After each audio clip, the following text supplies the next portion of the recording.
Yung binili natin, nakatipid tayo kasi 50% off siya. Thank you Lord talaga. Hindi dapat ako bibilin to kasi dapat ang ano ko is yung grocery ko yung Sodexo or bibili ako ng bag na bago kasi nga sira na yung bag ko.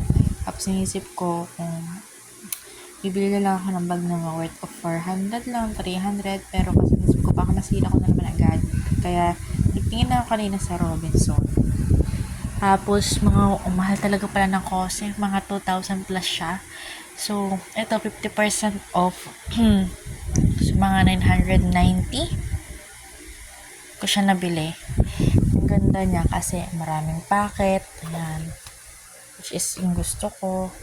Tapos meron pa dun sa gilid. Tapos meron pa dito. Tapos meron pa dito. Tapos ito nga pala yung plastic ng kose. Hindi ko siya tinanggal kasi para pag umulan, pwede ko siyang ipang cover dun sa bag. Tapos ito yung pinakagusto ko na hinahanap ko.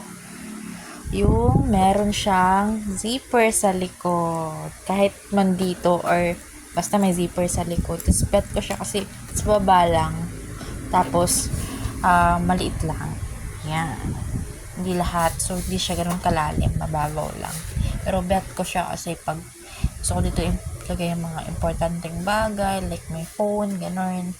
So, thank you Lord talaga. Tapos pag open ko pa kanina, ayan, ganda niya. Talagang original kose. Kasi kung makikita nyo, ayan, may nakalagay din na kose. So, first time ko talagang bumili na mula sa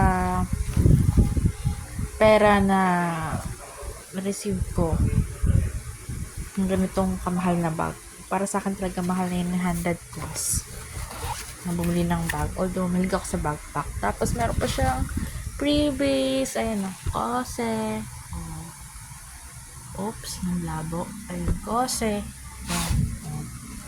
Yan. Yan o, lalagyan ng documents kapag need. Tapos, parang hindi mabasa.